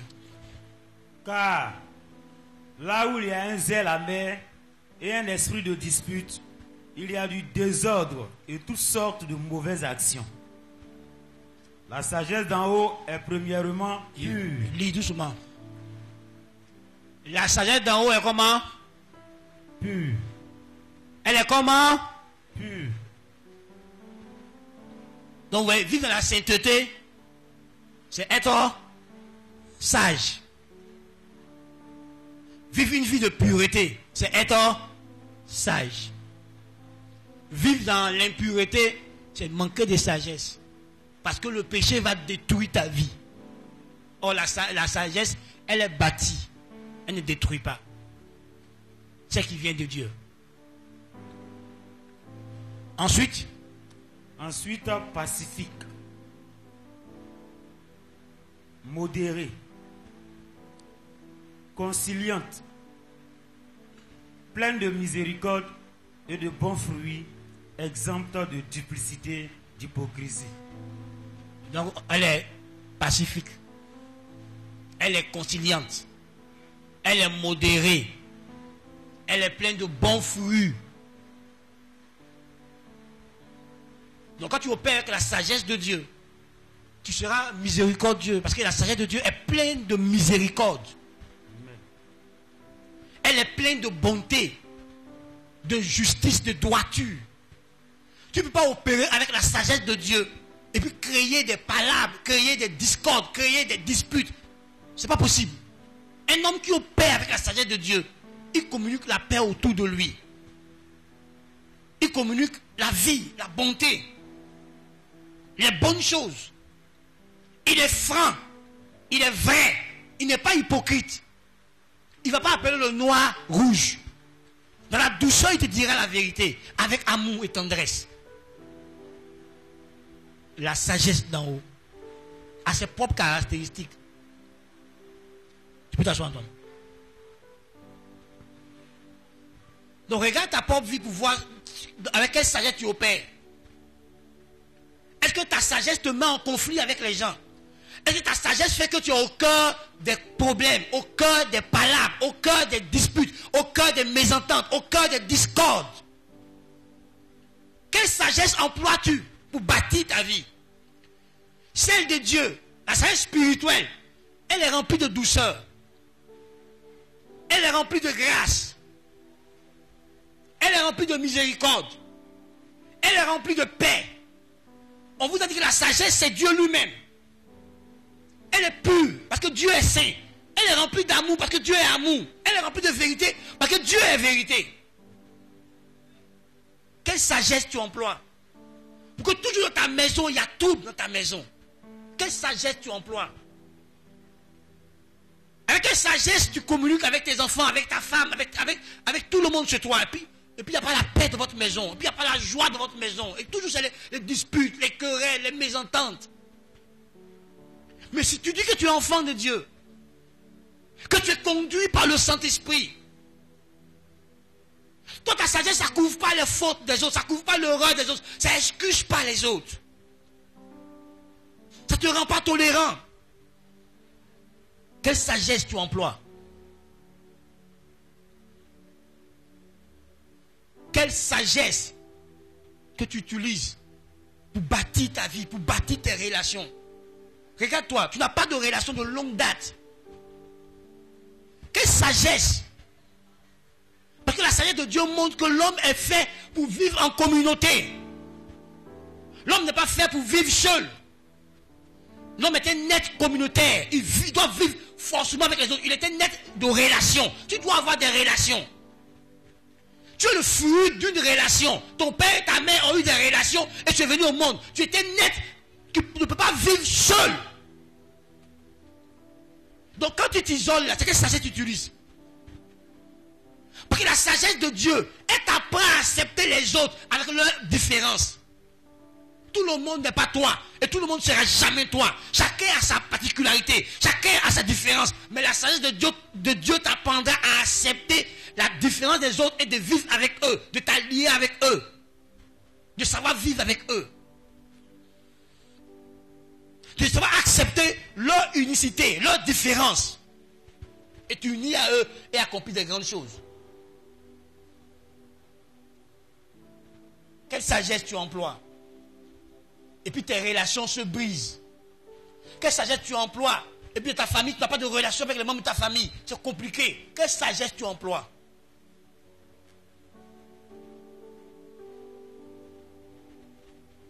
Quelle sagesse avec laquelle tu vis? Oui, la sagesse qu'on a, ça nous a fait de nous des réconciliateurs, des ambassadeurs de paix. Nous prêchons l'évangile de paix. Donc on ne peut pas être en conflit avec les gens. Nous sommes des fils de Dieu. Et l'une des caractéristiques d'un fils de Dieu, il procure la paix. Il donne la paix. C'est quelqu'un qui travaille, qui est un artisan de paix. Aucun fils de Dieu ne peut être à la base des conflits dans sa famille, dans sa maison ou même dans sa nation. Parce qu'il procure la paix. Il recherche la paix. Et il produit la paix dans les temps de justice. Et pas dans l'injustice. Mes amis, nous bâtissons une vie. Avec quoi?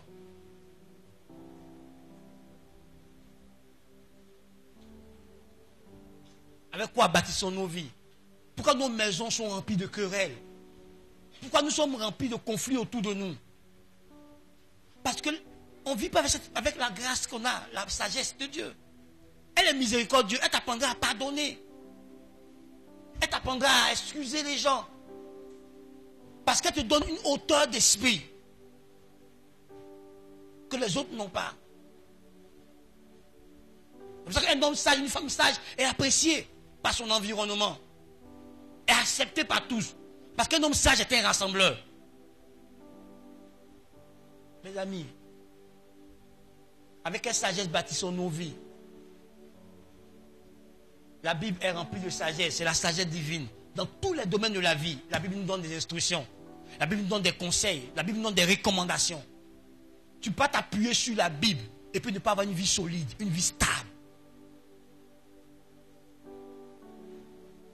Es-tu fatigué de cette instabilité?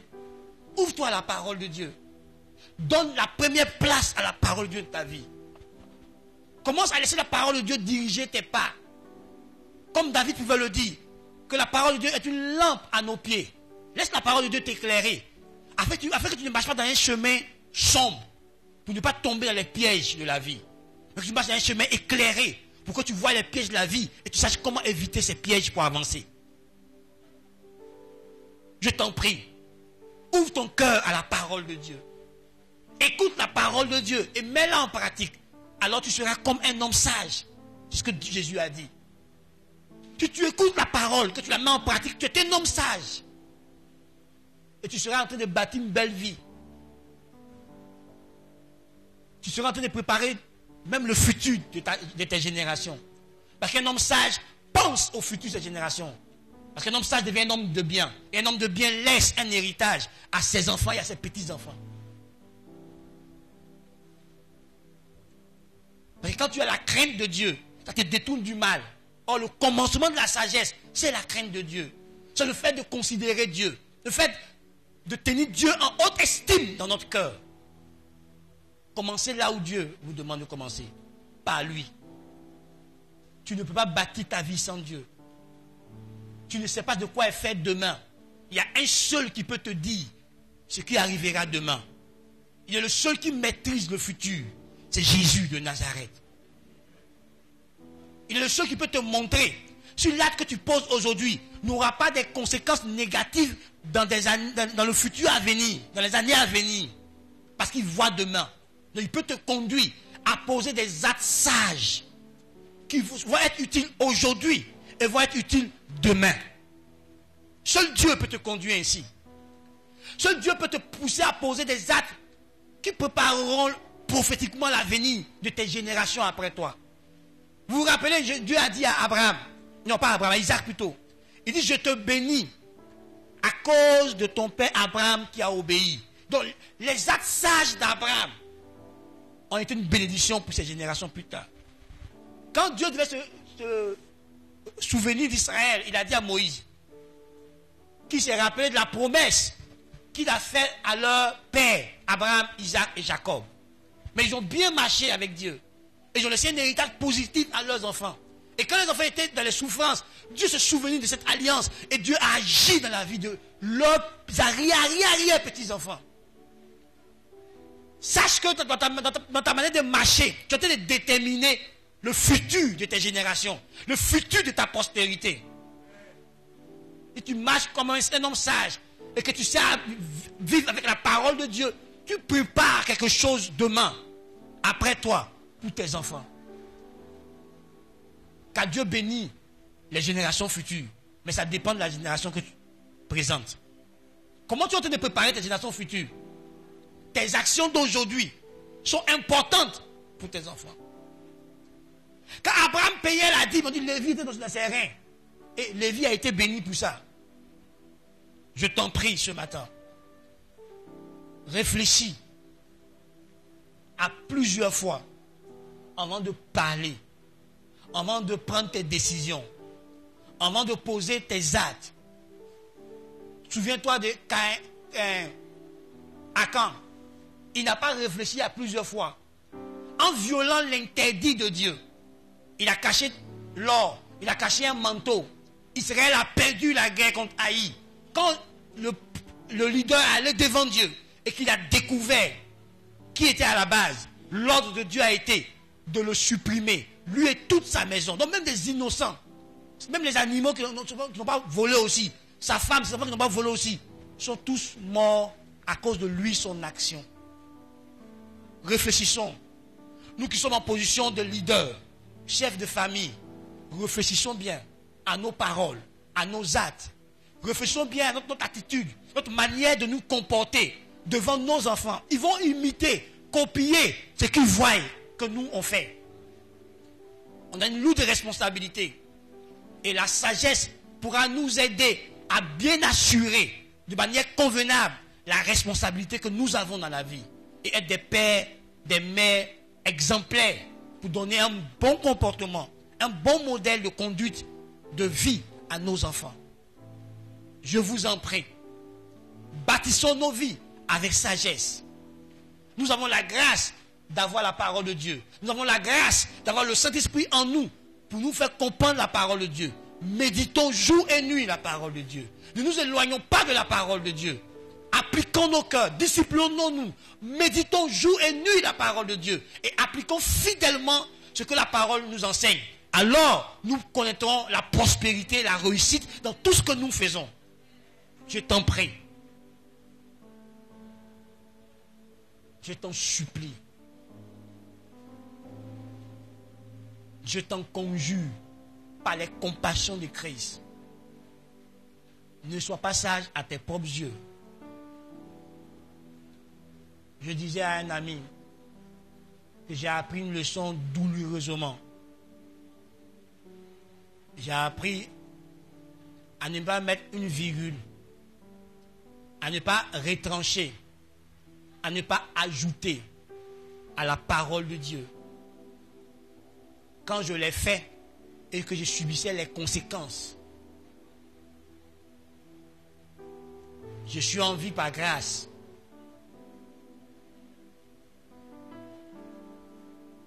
J'ai choisi des mentors avec mes yeux physiques. Pas comme Dieu nous l'enseigne. Et ces mentors ont failli me faire sortir de mon ministère. Ont failli me détruire avec de mauvais conseils.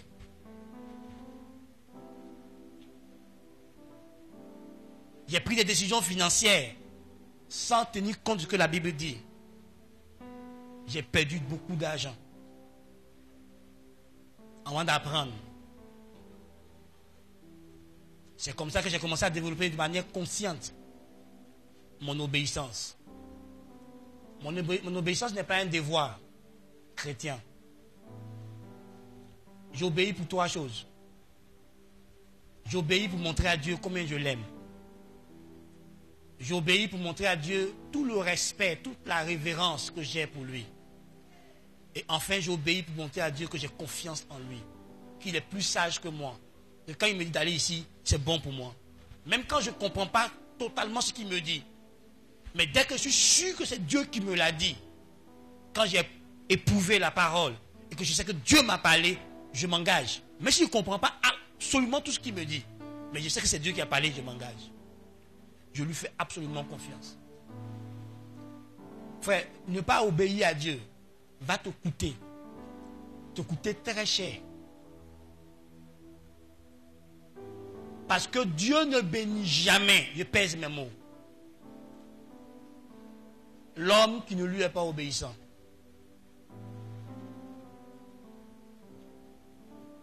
Dieu ne bénit jamais l'homme qui ne lui est pas obéissant. Il faut te rappeler de ceci. Satan peut t'accorder des bénédictions matérielles et financières. Donc la bénédiction matérielle et financière n'est pas la preuve que Dieu a béni un homme.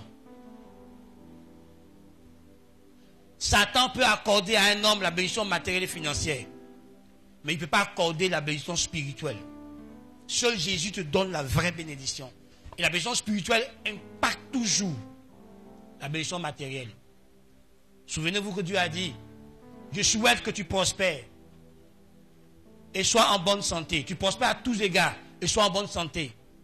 Mais comme prospère l'état et ton âme. La bénédiction de Dieu, la prospérité de Dieu ne commence pas par le matériel. Elle commence par l'état de ton âme.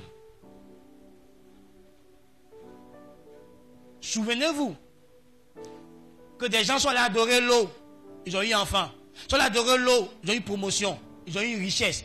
Ils ont eu bac. Ils ont eu diplôme. Les choses matérielles ne sont pas un signe que Dieu est avec toi. Je répète, ne sont pas un signe que Dieu est avec toi. Est-ce que tu portes la glorieuse présence de Dieu? Est-ce que tu vis la sagesse de Dieu? Est-ce que tu vis la paix de Dieu? Est-ce que tu vis les attributs de Dieu qui t'a communiqué? Parce qu'il y a des attributs de Dieu qui nous a communiqués, comme l'amour, comme la paix, comme la bonté, la miséricorde, l'humilité, etc. Est-ce que tu les vis? Donc prospérer sur le plan financier, sur le plan professionnel, sans prospérer spirituellement, ça te fait comprendre d'où vient ta prospérité. Écoute-moi, je peux prospérer par mes propres forces. Je peux travailler, faire ce qu'il y a à faire pour prospérer sans Dieu. Regarde sous le soleil, tu trouveras des gens qui ont travaillé honnêtement et qui ont prospéré, qui ont des biens matériels, biens financiers en grand nombre, mais ils n'ont pas Dieu. Il y en a qui ont prospéré en passant par des pratiques occultes, par la magie et autres. Ils ont l'argent, ils ont tout, mais ils n'ont pas Dieu. Donc si tu prends le matériel comme signe que Dieu est avec quelqu'un, tu te trompes. Dieu était avec Jean-Baptiste. Mais Jean-Baptiste n'avait pas de maison. Dieu était avec Jésus. Jésus a dit à ses disciples, ils ont dit, je veux te suivre. Vous voyez les renards, ils ont tanière. Les oiseaux ont des nids. Mais moi, il n'est pas où dormir. Jésus n'avait pas de maison. Parce que Jésus a choisi volontairement, quand il est sur la terre, de se rendre pauvre pour nous enrichir. Lisez bien votre Bible. Jésus, bien qu'il n'était pas pauvre, mais il a vécu dans une mentalité pauvre pour communiquer sa richesse à tout le monde. C'est écrit dans 1 Corinthiens. Donc si tu t'appuies sur le matériel pour dire que Dieu est avec lui là, Abi, tu es à côté de la plaque. Dans les fruits, on dit, on va reconnaître là, il n'y a pas prospérité financière et matérielle là-bas.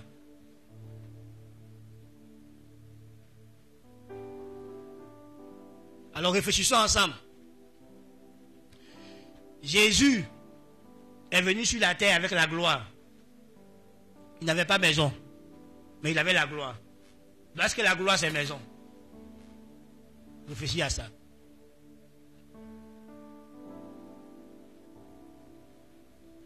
Parce qu'aujourd'hui, les chrétiens courent derrière l'argent, derrière le matériel, tout en négligeant Dieu, tout en négligeant leur ressemblance à Christ.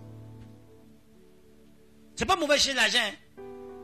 Mais quand l'argent est ta priorité, tu feras naufrage quant à la foi. C'est écrit dans 1 Timothée. Que ceux qui ont le désir de vouloir s'enrichir ont perdu la foi. Quand l'argent est ton but premier, tu perdras la foi. Mais la bénédiction de Dieu, elle n'est suivie d'aucun chagrin. Au contraire, elle enrichit. Tu vois, quand Dieu te bénit, même financièrement, ta bénédiction ne te chagrine pas, ne te crée pas de problèmes. Parce que quand Dieu te bénit financièrement, il te donne la sagesse qui va avec pour gérer tes finances. Et tes finances ne prendront jamais la place de Dieu. Abraham était riche. La Bible dit qu'Abraham était riche en or, riche en argent, riche en troupeaux. Mais Dieu était toujours sa priorité. David était extrêmement riche. Salomon était plus riche, plus son père lui a donné la richesse, et puis il a augmenté. Mais ils ont aimé Dieu jusqu'au bout. Fais de l'Éternel ta priorité. Et les autres choses te seront données par-dessus tout. Voici la vraie sagesse. Que le fondement de ta vie soit Dieu. Que le fondement, la fondation sur laquelle tu es en train de bâtir ta vie soit Dieu. Que importe tout ce que tu vas acquérir dans ta vie, tu ne vas pas t'égarer, tu ne vas pas te perdre. Tant que Dieu est la fondation de ta vie.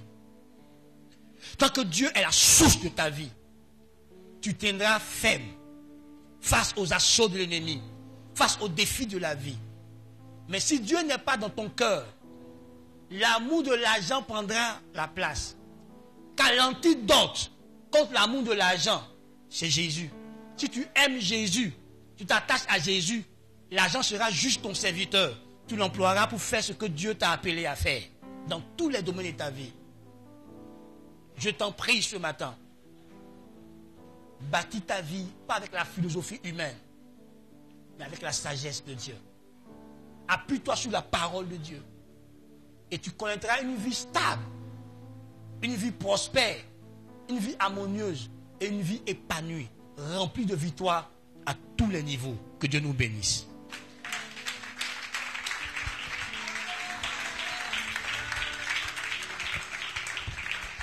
Alléluia.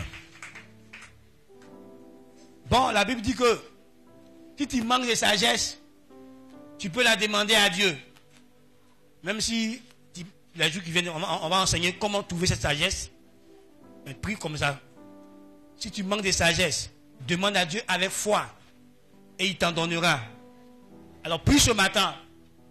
Dis au Seigneur, j'ai besoin de ta sagesse pour vivre ma vie spirituelle. Pour vivre ma vie financière, matérielle, sociale, à tous les niveaux, j'ai besoin de ta sagesse. Prions ensemble le Seigneur. Demandons à Dieu sa sagesse. Toi qui es dans le ministère, demande la sagesse de Dieu pour bâtir ton ministère, pour accomplir le ministère. Toi qui es un professionnel, demande la sagesse de Dieu dans ta vie professionnelle. Demande la sagesse de Dieu pour ta vie matrimoniale, pour ta relation avec ta femme, ta relation avec tes enfants. Que tu sois un père rempli de sagesse, une femme remplie de sagesse, un époux, une épouse remplie de sagesse. Car c'est la sagesse qui bâtit. C'est la sagesse qui conduit à la vraie prospérité.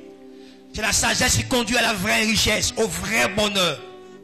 La sagesse qui vient de Dieu. Demande à Dieu de te donner sa sagesse. Demande à Dieu de te communiquer sa sagesse. Dis au Seigneur, j'ai besoin de ta sagesse. Parle au Seigneur. Demande-lui sa sagesse. Afin que tu puisses opérer, agir avec la sagesse divine. dans tous les domaines de ta vie. Tu puisses t'appuyer sur la sagesse de Dieu pour éduquer tes enfants. La sagesse de Dieu pour prendre tes décisions, pour faire tes choix dans la vie. Demande à Dieu de te donner sa sagesse. Dis au Seigneur, je manque de sagesse. La sagesse qui vient de toi. Accorde-moi cette sagesse. Donne-moi cette sagesse. Inonde mon esprit, inonde ma vie antérieure de la sagesse de Dieu. Apprends-moi à bâtir avec ta sagesse. Demande la sagesse de Dieu. Demande sa sagesse. Dis à Dieu de te communiquer sa sagesse. Dis à Dieu de te remplir sa sagesse. Car la sagesse de Dieu peut réparer tes erreurs d'hier. La sagesse de Dieu peut réparer toutes tes fautes d'hier. Demande la sagesse de Dieu. La sagesse de Dieu peut te faire rattraper ton retard. Demande la sagesse de Dieu. Dis à Dieu de te communiquer sa sagesse. Par son esprit qui vit en toi. Qui te communique sa sagesse. Qui te remplisse de sagesse. Qui te remplisse de son savoir. Qui te remplisse de la connaissance de sa volonté. Qui te remplisse de sa sagesse. De son intelligence. Demande-le au Seigneur. Dis à Dieu, accorde-moi ta sagesse. Demande-le à Dieu. Que Dieu te donne sa sagesse. Que la sagesse de Dieu te soit communiquée par le Saint-Esprit qui vit en toi. Que Dieu te remplisse de sagesse. Que Dieu te donne sa sagesse. Que l'esprit de sagesse repose sur toi. Que l'esprit de sagesse t'anime. Que le Saint-Esprit, l'esprit de sagesse t'anime dans tous les domaines de ta vie. Que tu sois inspiré par le Saint-Esprit. Tu sois animé par l'Esprit de Dieu. L'Esprit de sagesse.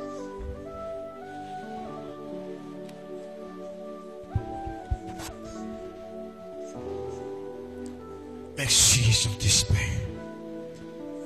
Alléluia. Tu vas faire ce deuxième point de prière. Maintenant que tu as reçu la sagesse par la foi, tu vas demander au Seigneur de t'apprendre à opérer chaque jour dans tous les domaines de ta vie avec cette sagesse. Dis au Seigneur de t'apprendre à opérer, de t'apprendre à vivre selon la sagesse du ciel, à vivre selon sa sagesse, qui t'apprenne à opérer avec sagesse, avec la sagesse de Dieu. Prie le Seigneur. Père, apprends-moi à opérer par ta sagesse. Dans tous les domaines de ma vie, apprends-moi à opérer avec la sagesse de Dieu. Apprends-moi à manifester la sagesse de Dieu. Apprends-moi à me servir de la sagesse de Dieu pour bâtir ma vie. Dans chaque domaine de ma vie, apprends-moi à puiser dans ta sagesse pour bâtir ma vie. Apprends-moi ma sagesse pour bâtir chaque domaine de ma vie. Dieu demande d'opérer avec la sagesse du ciel, la sagesse qui vient de toi, la sagesse de Dieu. Aide-moi dans chaque domaine de ma vie, dans mes prises de décision, à opérer avec la sagesse de Dieu, dans mes choix, à opérer avec la sagesse de Dieu, dans toutes mes relations, à opérer avec la sagesse de Dieu. Je prie, Seigneur, aide-moi à éduquer mes enfants avec la sagesse de Dieu, à conduire les choses de ma famille avec la sagesse de Dieu. Elle m'a conduit ma vie avec la sagesse de Dieu. C'est que dans tous les domaines de ma vie, que j'opère avec la sagesse, que je parle avec sagesse, que j'agisse avec sagesse dans tout ce que je fais, Seigneur. Que la sagesse de Dieu m'habite, que la sagesse de Dieu m'anime. Aide-moi à opérer par la sagesse de Dieu. Aide-moi à opérer par ta sagesse. Je prie, Seigneur, demande d'opérer dans chaque domaine de ma vie par la sagesse de là-haut. Aide-moi à utiliser à bon escient la sagesse que tu m'as donnée. Aide-moi à utiliser de manière convenable la sagesse que tu m'as donnée par le Saint-Esprit, par la parole de Dieu. Tu as investi en moi ta sagesse. Aide-moi à utiliser avec sagesse, la sagesse de Dieu. Apprends-moi à utiliser la sagesse de Dieu convenablement. Apprends-moi à me servir de la sagesse de Dieu dans tous les domaines de ma vie. Apprends-moi à m'appuyer sur la sagesse de Dieu pour bâtir ma vie. Demande de bâtir ma vie avec sagesse, avec la sagesse qui vient de toi. Elle va m'appuyer sur ta sagesse, Seigneur, pour bâtir chaque domaine de ma vie. Elle va m'appuyer sur ta sagesse pour bâtir mes finances, pour gérer mes finances. Elle va m'appuyer sur ta sagesse pour bâtir l'église. Je te prie au nom de Jésus. Elle va m'appuyer sur ta sagesse pour gérer l'église. Elle va m'appuyer sur ta sagesse pour diriger l'église, pour conduire l'église. Seigneur, donne-moi de opérer avec la sagesse qui vient de toi. Je prie au nom de Jésus. Prie, mon bien-aimé, que le Saint-Esprit en toi t'apprenne à opérer avec la sagesse de Dieu. Que le Saint-Esprit en toi t'apprenne à te servir, à utiliser convenablement la sagesse de Dieu en toi, à l'appliquer à ta vie. Que dans chaque domaine de ta vie, tu réussisses à appliquer la sagesse de Dieu. Tu réussisses à agir avec sagesse. Tu réussisses à faire les choses avec sagesse dans chaque domaine de ta vie. Que le Saint-Esprit en toi t'enseigne comment utiliser la sagesse de Dieu qui t'a été infusée, la sagesse de Dieu qui t'a été donnée. Que le Saint-Esprit te montre au quotidien comment utiliser cette sagesse pour évoluer, pour aller de l'avant, pour que Dieu soit glorifié par ta vie. Par la sagesse de Dieu, tu peux progresser, tu peux faire des bons d'études. Mais par la sagesse de Dieu, alors prie que l'Esprit de Dieu t'aide, qu'il t'apprenne à utiliser de manière convenable la sagesse de Dieu que tu as reçue de Dieu. Dans tous les domaines de la vie, tu as la sagesse de Dieu en toi. Que le Saint-Esprit t'apprenne à l'utiliser convenablement.